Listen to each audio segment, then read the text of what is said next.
Okay, I have 11 o'clock. Is that right? So I think we're going to start now. And um, I welcome everyone to the third ZEUS Town Hall. For This is our third call for proposals. So my name is Carl Kruschelnick, and I'm going to give a presentation about the capabilities of the ZEUS multi-petawatt laser facility. And then there'll be some time for questions for anyone who has questions about making a proposal about the capabilities of the facility or the present status. So this presentation will be recorded and will be available on the ZEUS website. And it's possible we may do another presentation question and answer session next month, depending on interest and the questions we get. However, again, this presentation will be on the ZEUS website. So you can also type in questions in the chat, and there'll be a time for questions at the end. So we'll go through all the questions that are listed in chat. But I'll just go through the slides quickly. Many people have seen similar slides before, but I'll reiterate what ZEUS is and what its capabilities are, and I'll just let you know what the present status is. And so encourage everyone to submit proposals for doing work. And so this is for fiscal year 2026, and that's U.S. government fiscal year. So that's between October 1st, 2025 and September 30th, 2026. Generally, so that'll be probably starting experimental schedule in January 2026 and up to October 2026. So it's kind of calendar year 2026. So it's about a year and a bit from now that we're asking for proposals. So I'll just a brief outline, the ZEUS laser system. So this is a user facility funded by the National Science Foundation, located at the University of Michigan in Ann Arbor, Michigan.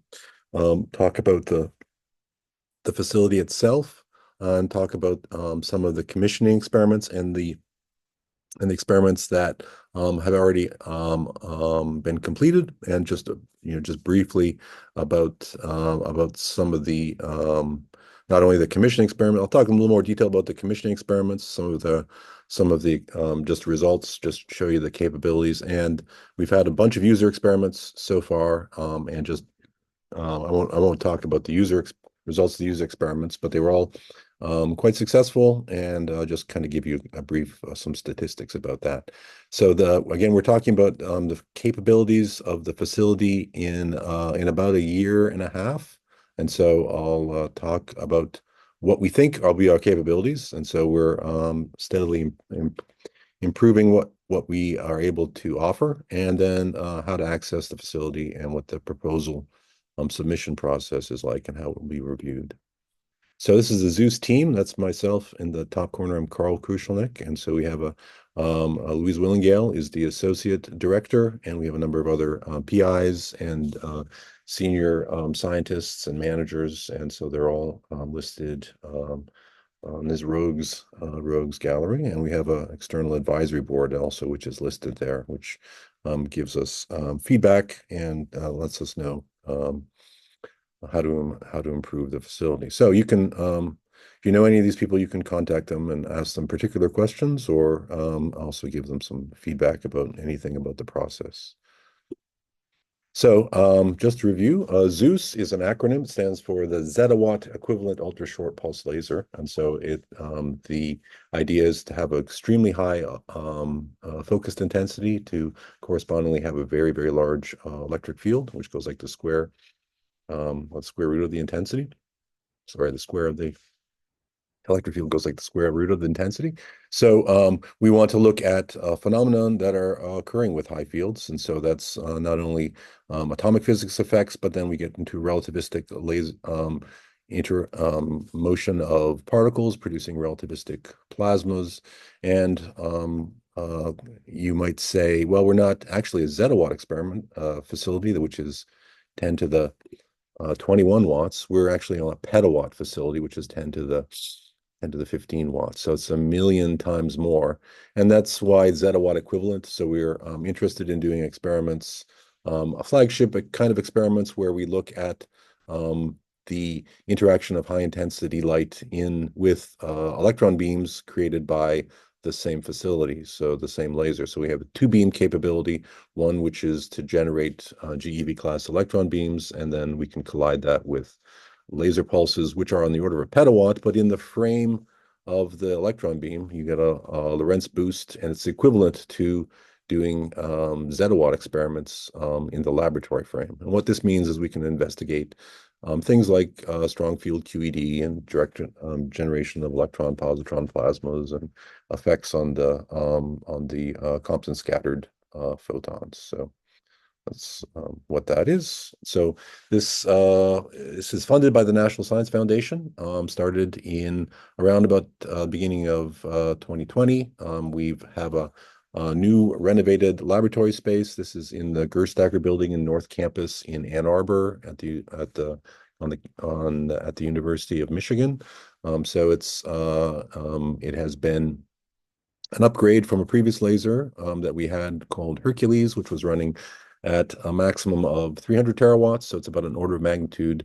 But the facility is now a user facility, so it's not just a facility for the faculty at the University of Michigan. So it's has three separate new radiation shielded target areas and a large clean room where we have the lasers. And so here's just some pictures. We've completed the laboratory renovation a few years ago, and all the laser equipment, almost all of it, is in the lab, and all the target areas are operational. Have been doing experiments for more than a year. Okay. It is a titanium sapphire-based laser system, and so it has a front end which we replaced the old Hercules laser with a brand new front end which produces ultra short pulses on the order of 20, 30 femtoseconds, and we then pass them through a bunch of amplifiers which bring up the energy to the petawatt scale. So this is just a box diagram of the laser. Each one of those is a different amplifier or um, um, or a diagnostic apparatus. So it's a standard titanium sapphire system, and the amplifiers are kind of what are unique and also quite expensive, and so they're large crystals of titanium doped sapphire, which are pumped by either neodymium YAG lasers or neodymium doped glass lasers, which provide most of the energy. And so these are all located in the clean room, and they're going up to about 100 joules maximum energy before it gets into the compressor. So this is a chirp pulse amplification where you take the short pulse, stretch it in time, then amplify it, and then recompress it using large area diffraction gratings. And so we have also a number of deformable mirrors throughout the system to control the phase front of the beam. So again, look at the parameters of the system a little bit later on. So here's just some pictures of the laser. The front end, which was brand new, we purchased a commercial system from Amplitude Technologies, and then a sequence of amplifiers to increase the energy of the pulse. And those were either homemade or designed by University of Michigan using commercial pump lasers, which we acquired during this process. And then once it becomes very high power, very high energy, then it needs to go into vacuum systems and vacuum tubes, and the compressor also needs to be in vacuum. And here's a picture of the diffraction gratings in the compressors. And we have two separate compressors for two separate independent beams. One which operates at up to 0.5 petawatts, and the other one which operates up to 3 petawatts. So we have also a number of so it's important during experiments to actually know what the laser parameters are. So we have a number of diagnostics on shot to tell us what the energy of the pulse is and what the beam quality is. And so those are all available simultaneously with each of the data shots. And then we have separate target areas, and then here's a picture of the at the top. There's our focusing optic into so after the beam is compressed, it's travels through these vacuum tubes, and then the focusing optics again. The beam can no longer travel through windows or be through refractive optics. They need to use just mirrors and reflective optics like off-axis parabolas. And the target chamber in target area 1 in particular, here's the large vacuum chamber for the petawatt experiments and local radiation shielding, because we're generating X-rays and gamma rays and high energy electron beams, which have a lot of radiation. So these are radiation shielded target areas. So let's see if I have this right. So for fiscal year 2026, our plan is to have energy of the system up to 3 petawatts, and so we can have up to that energy around about 70 or 75 joules onto target in target area 1. So with about a 25 or femtosecond pulse. And we could also, in this target area, also operate at higher repetition rate with to 250 about 200 terawatts at 1 hertz or 500 terawatts with again 1 shot per minute. And so we're also capable of doing two beam shots, 2 beam experiments for these colliding experiments.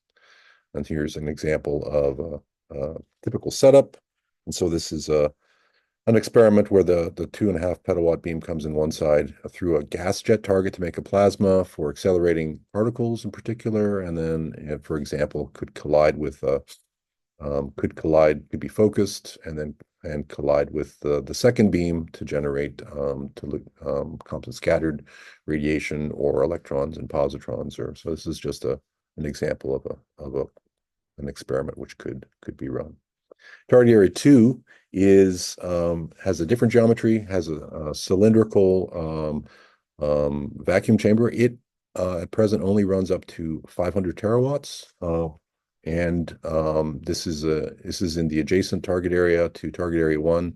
It's planned that we're in the process of upgrading the target area in order to be capable of multi-petawatt experiments, but that will not be available in FY26. It's hopefully will be available in FY27. So the proposals for solid target experiments in target area 2 will be limited to 500 terawatts at again 1 shot per minute, and depending on the type of targets that are used, we could do 200 terawatts at 1 hertz in this target area as well. But typically, the repetition rate for these kind of targets is lower because of the type of targets that are used and the number of shots that are possible. So again, lots of interesting relativistic plasma physics that can be investigated in target area 2 with solid density targets. And so things like protons and ion beams, neutron sources, and high harmonics and gamma ray generation and attosecond pulse. So it's a user facility in whatever kind of ideas that you have.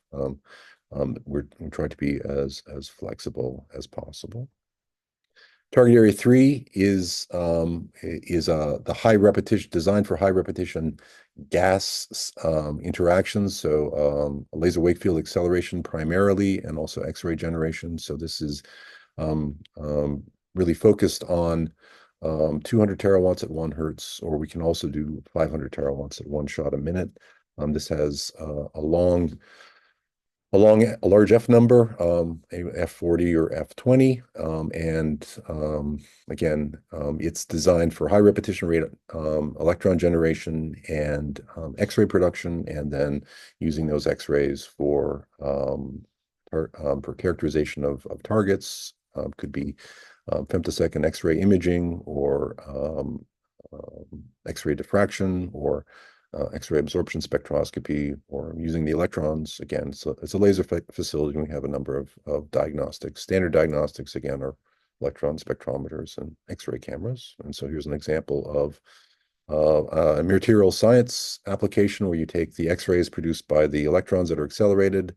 They wiggle in the plasma fields and emit a pencil beam of X-rays, which we can use to image things. And here, an example of imaging some biological um, materials or looking at structures in solids and doing high resolution imaging, for example. So the experiments, so we had our first year of operation just recently. It ended in October. We had 6 experiments. They were all quite successful, I thought. And so in each of the 3 target areas, we had 2 experiments. One by Eva Loss, led by Eva Loss from Imperial College, Kate Lancaster from the University of York, Wendell Hill from the University of Maryland, Chris Armstrong from the Central Laser Facility at the Rutherford Appleton Lab in the UK, Franklin Dollar from UC Irvine, and Elias Gerstmacher Meyer from Queen's University Belfast, also in the UK. So for our first year of operation, we had 24 weeks of user experiments, and that came to a total. These were typically larger groups, so a total of 23 different institutions participated, and a total of were 76 users. So next year, we've already scheduled the experiments, and so we've increased the availability of the system to 30 weeks total. There'll be 9 experiments. 6 of those will be 4-week experiments, and 3 will be 2-week experiments. And they're scheduled between the 3 different target areas. So any of the time that's not used for users is for laser maintenance and for University of Michigan experiments, since we also have a number of research programs ongoing at the Center for Ultrafast Optical Science.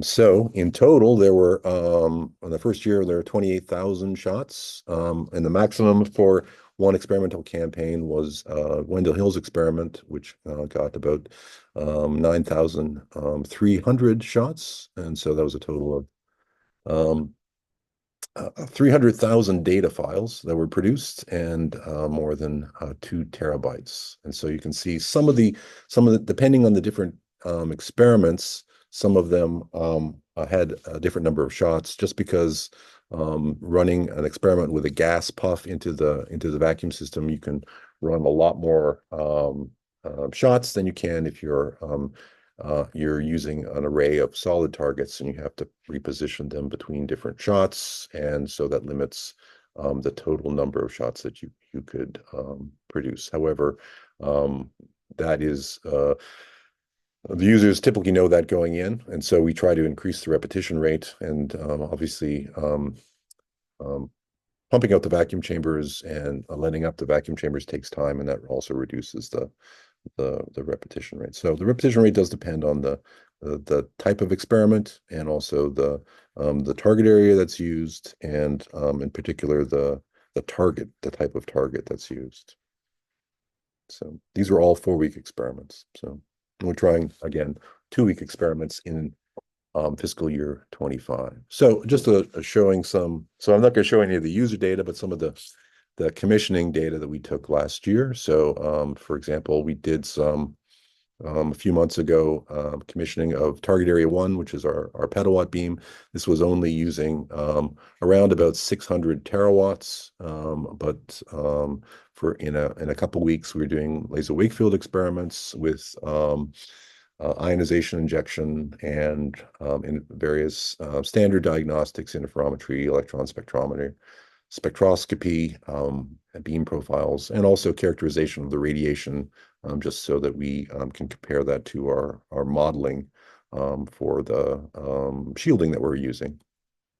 And so here's some various pictures taken by the team led by Anatoly Maximchuk, our large deformable mirror and our electron spectrometer for these experiments, and the targets that were used. In this case, we use 3D printed gas cells of any configuration or length that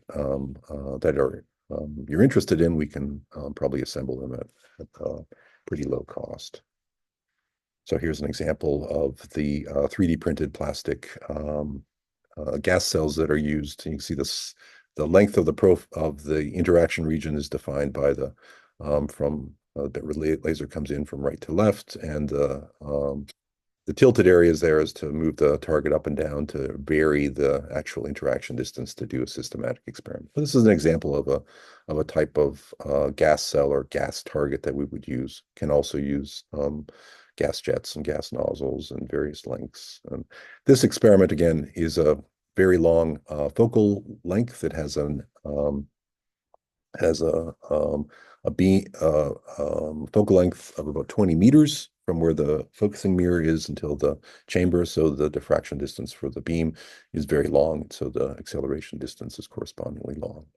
So in these experiments, we varied the length just to show what is possible without too much work, and it's easy to get. Was easy in this first experiments to get above 2 GeV for 5 centimeter targets. And here's just some examples of some shots of the system, and everything was working pretty well.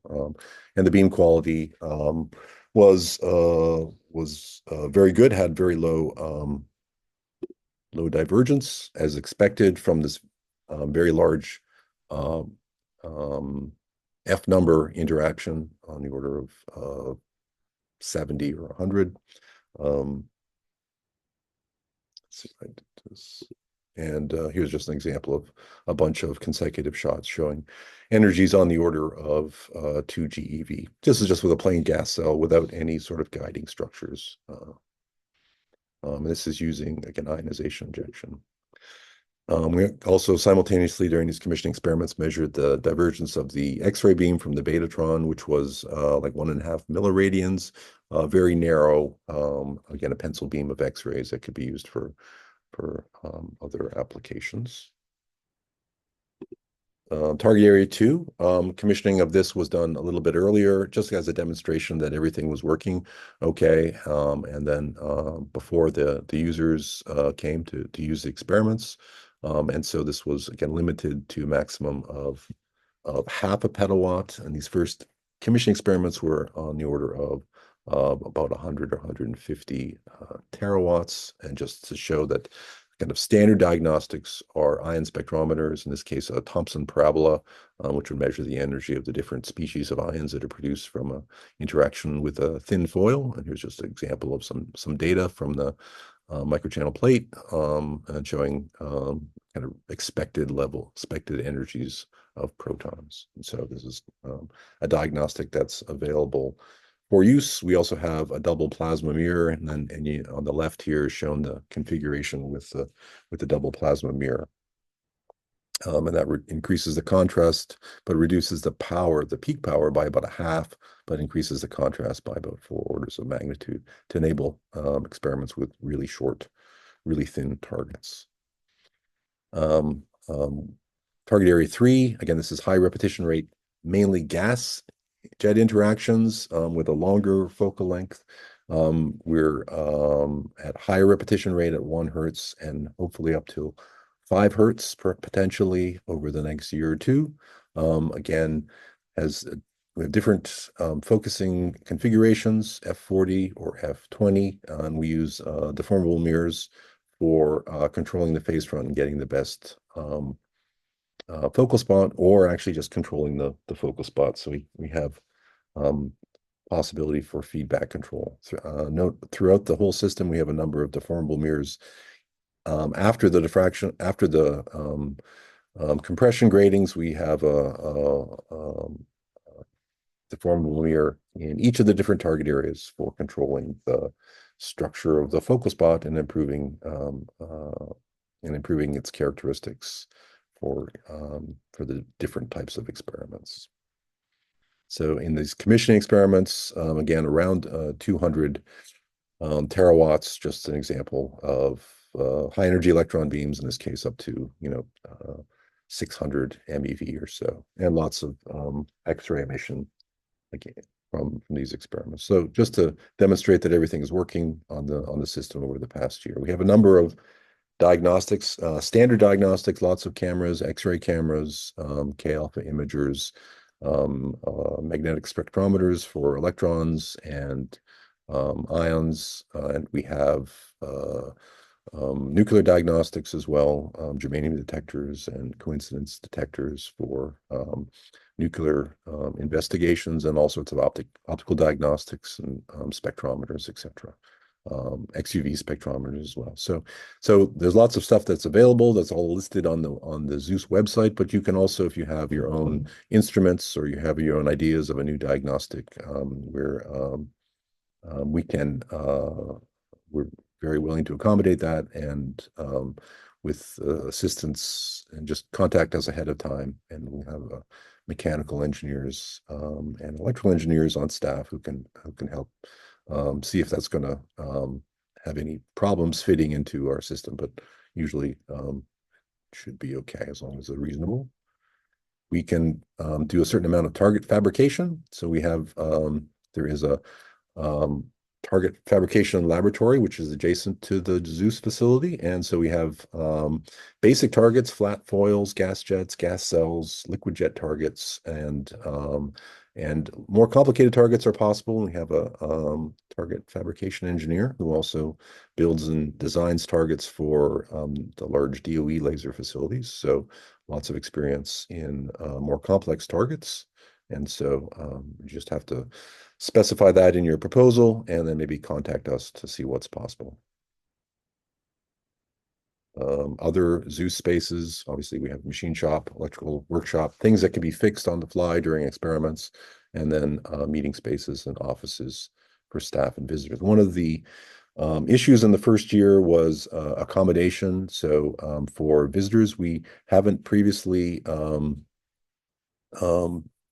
contributed to accommodation costs for the users, but it's hoped in by FY26 we will have gotten permission from the university to rent an apartment, which hopefully will be available for users who are coming and could reduce some of the costs, because during certain part of the times of the year in Ann Arbor, the accommodation costs can be, especially if you're staying for 4 weeks or so, can be quite significant. And so that we're trying to sort out that problem by in 2026 for sure. So that's kind of an ongoing issue. Capabilities for FY26. So the first year we ran up to peak powers of 1 petawatt. We're aiming in 2025 to do experiments up to 2 petawatts, and in 2026 we're aiming to do experiments up to the full system capability of 3 petawatts. And so that's the goal. That would be around 70 or 75 joules in the peak energy onto target. The pulse duration, we've been able to produce pulses which is low as 23 femtoseconds. And so that's on the order of 70 joules onto target, or after the compressor, with a 23 femtosecond pulse. So that's our goal. I mean, it's a complex laser system. So everything's not guaranteed, but we're certainly happily running over a petawatt right now, and hopefully with some improvement in our beam quality, we'll be able to run up to 2 petawatts in the summer for the scheduled experiments. Note that we're limited really not in the energy that we can produce in our pulse, but how well we can compress it. If the beam quality is sufficiently good that when we put it onto the diffraction gratings, we're not going to damage the diffraction gratings. So that's really our limitation right now. And so we're working on improving the beam quality to keep below the damage threshold of our critical optics. So we will have 2 petawatt, 2 beam experiments possible, and that could be in 2026 up to 2.5 petawatts and 1 petawatt at 1 shot per minute. We'll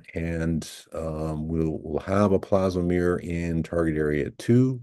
Our repetition rate, again, I'll go back, is 1 shot per minute in target area 1 and target area 2, and typically a burst mode of at 1 hertz.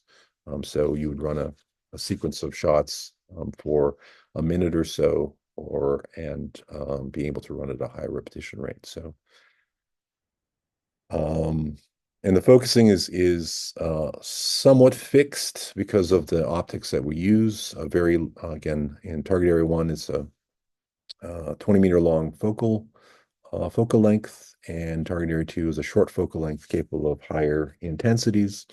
And target area 3, we have 2 possibilities, a 1 or 2 meter focal length, which is F40 or F20.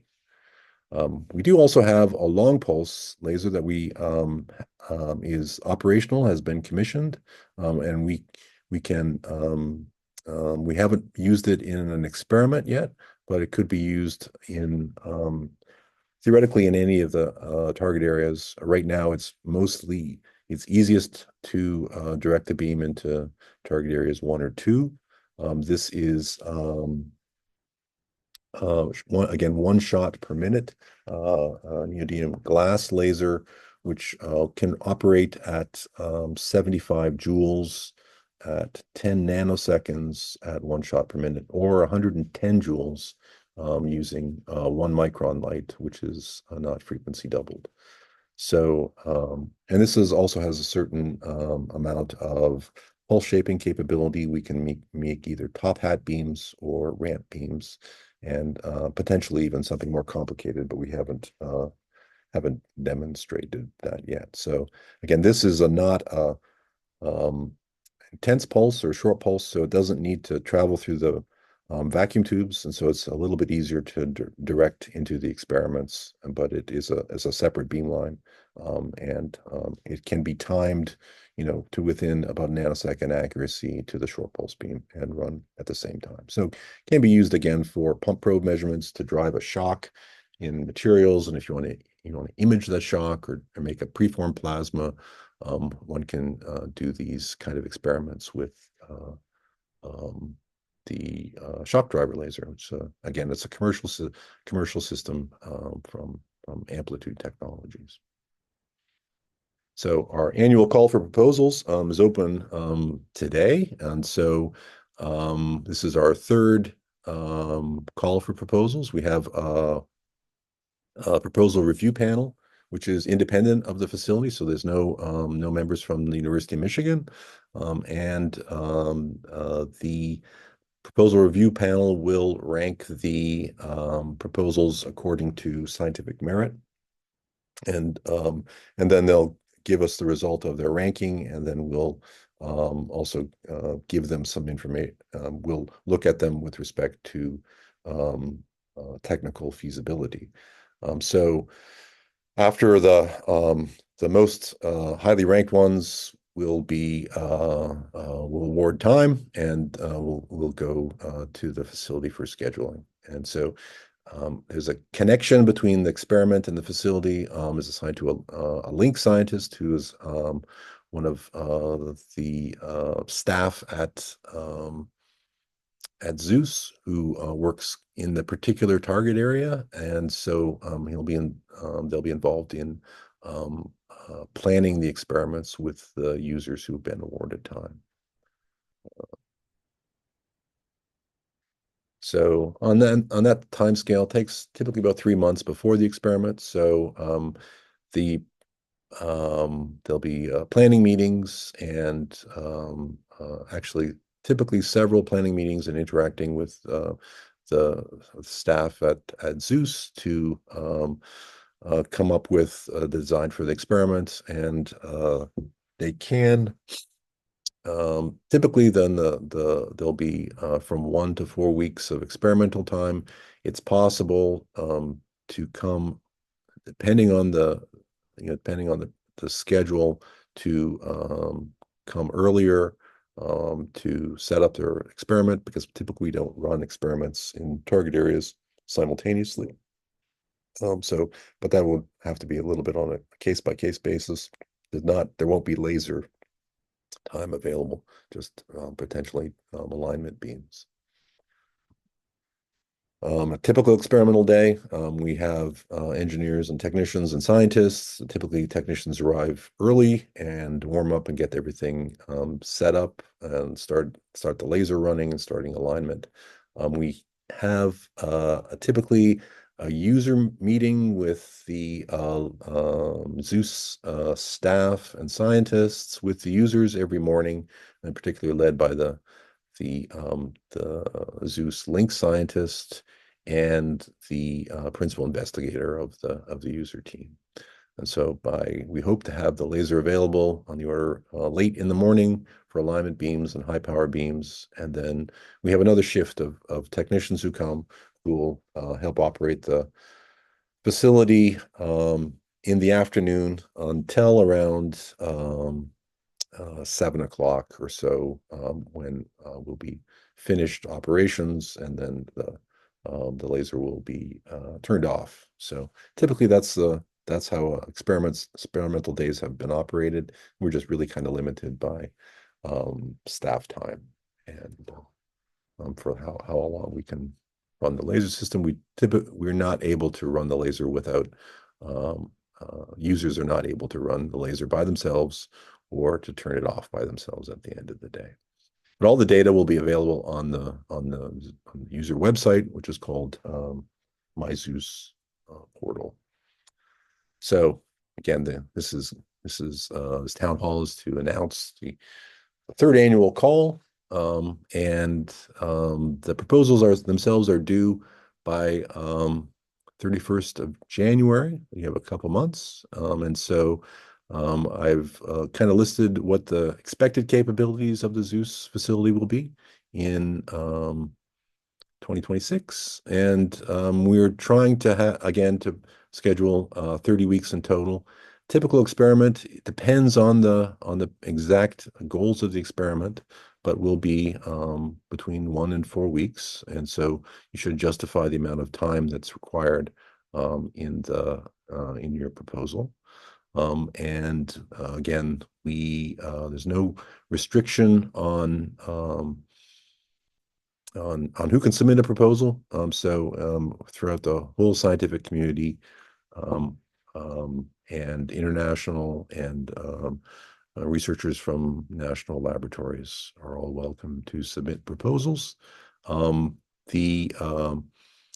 The investigators, the research scientists on ZEUS, and the investigators on the proposal who are involved in ZEUS can't submit proposals, so it can't be part of proposal submission team.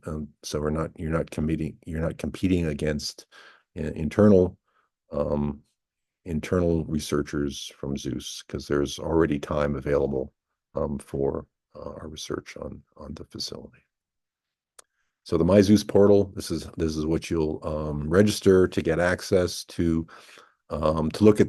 So this presentation will be listed on there, and this is how you would submit a proposal through the proposal button on top. That you click on that, and also the schedule for the facility will be listed on there under calendars, and lots of data about the status of the laser, and also this is where you would go to collect your data as well. It should all be stored here after an experiment. So this is still a little bit of a work in progress, but there's a lot of progress is made in the last year, and so it's functioning pretty well right now. So the first thing to do is register for an account on the MyZeus portal, and then look at the guidelines. There's a requested proposal preparation template on the website. And if you have any questions, you can send it to that email or to you can send it to me or any of the other people you saw at the front. And you can also attend another Q&A virtual session, and we'll probably be announcing that probably that'll be for in December and January. We will probably have a few more question and answer sessions. And the proposal again is due at the end of January. So again, this is it. And so a 3 petawatt laser. We're shooting for 3 petawatts. We can't guarantee it, but that's the plan. We have most of the properties of the laser are looks that we can scale up to 3 petawatts. We just have a few questions about we're being conservative with the beam quality and some of the damage on the optics, but we're within a year and a half, we expect to be able to operate at full power. So that's it, and I can have time for a few questions, and you can also ask questions on the chat. And I can read it. It says it's from Matt Hill. What beam polarizations are available in each area? Would you be open to investing? Can't hear anybody. Or other modifications? Sorry, I think I had my microphone. Can you repeat that? Yeah, let me try one more time. We have a question from Matt Hill. What beam polarizations are available in each area? Would you be open to investigating OAM or other modifications?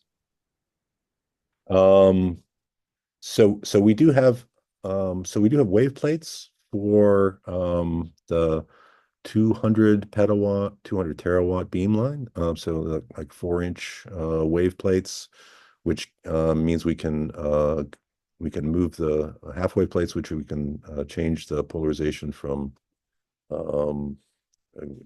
from linear to vertical. We also have quarter wave plates to make the beam circular, so we can do experiments like that. We don't have wave plates right now which are big enough for the full beam for the multi-petawatt system. With respect to OAM, we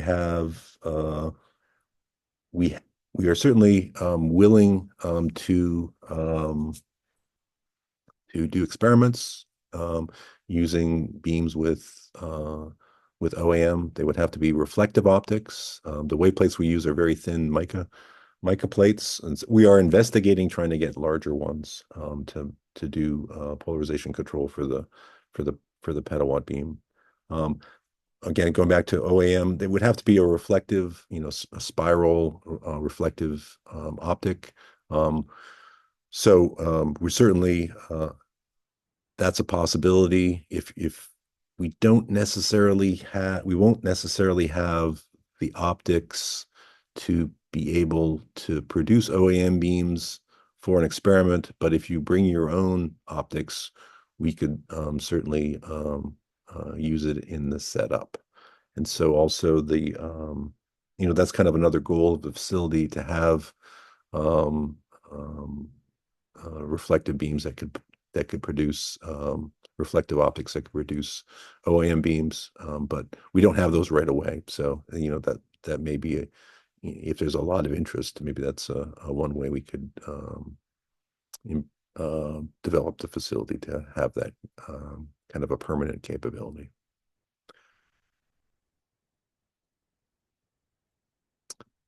Is there any other questions? Let me see.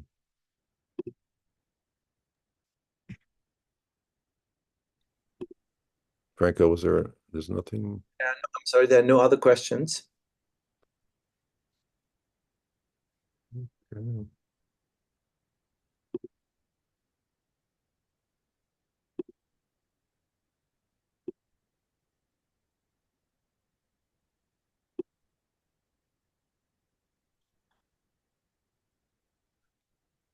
Well, that's about 45 minutes. So since we started, but again, we'll probably advertise another question and answer session. So again, look at the slides that'll be on the ZEUS website, and please submit a proposal and tell all your friends to submit proposals. We're looking forward to having some exciting science in FY26. And so again, if you have any other questions or you just want to directly interact with me or anyone else of the user at the ZEUS facility, just please don't hesitate to send an email and ask directly.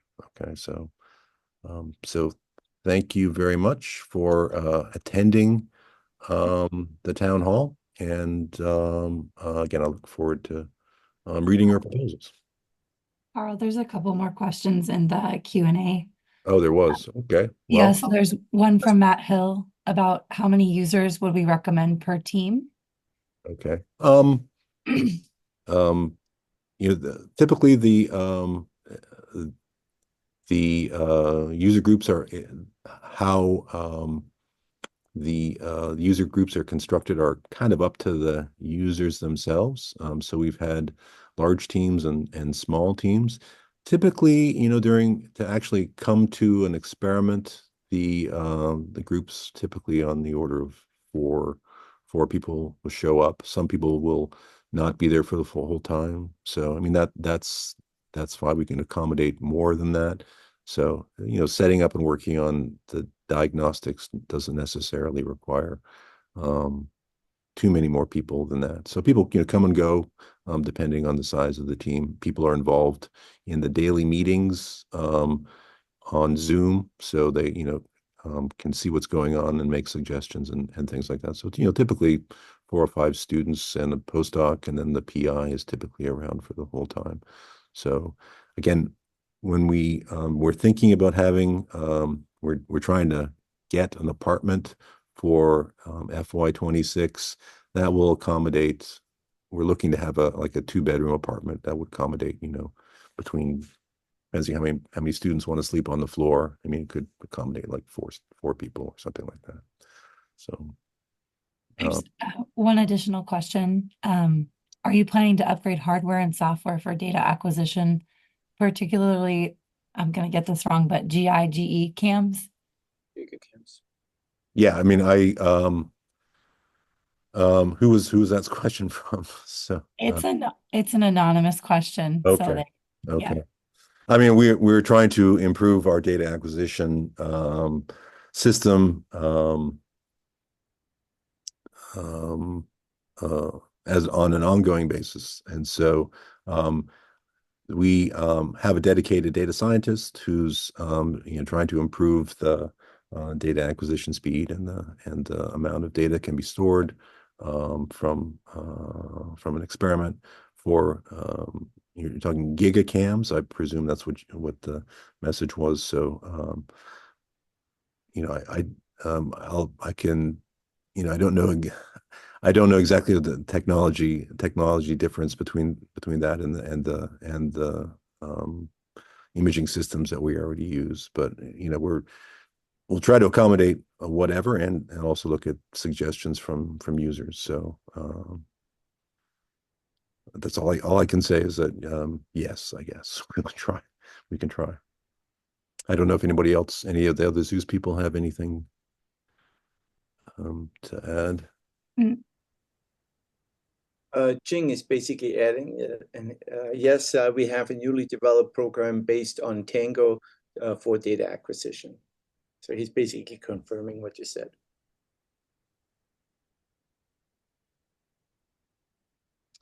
There's one more question.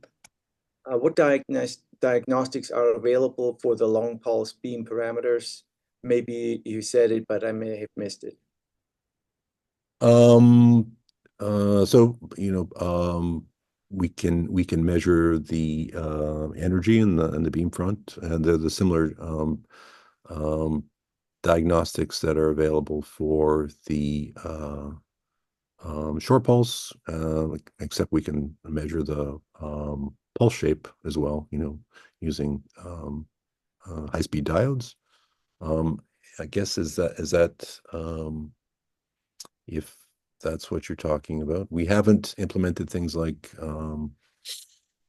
random phase plates or things like that for the long pulse to control the focal spot. And but I mean, these are all possibilities. Again, we haven't used the long pulse beam in a real experiment yet, and so we really would like people to propose to use the long pulse in conjunction. That'll be a enhancement of the capability. Again, we have the laser. It's been commissioned. It's operating. It's been diagnosed. But then setting up the combining that beam with the short pulses, mainly using the short pulses for diagnosing the plasmas produced by the long pulses, or using the long pulses to preform plasmas, are of interest. And so we have, again, the full suite of laser diagnostics.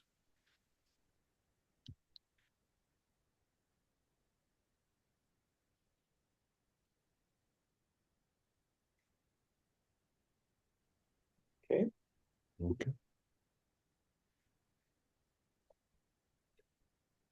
There are no more questions in the chat room. Any more? Okay. Again, I'll just ask people to email any questions that they can think of, and I'll try to get back to you as soon as possible. And with that, I'll thank everybody for attending. And again, I look forward to reading your proposals. So I think we can stop. Thank you. Okay.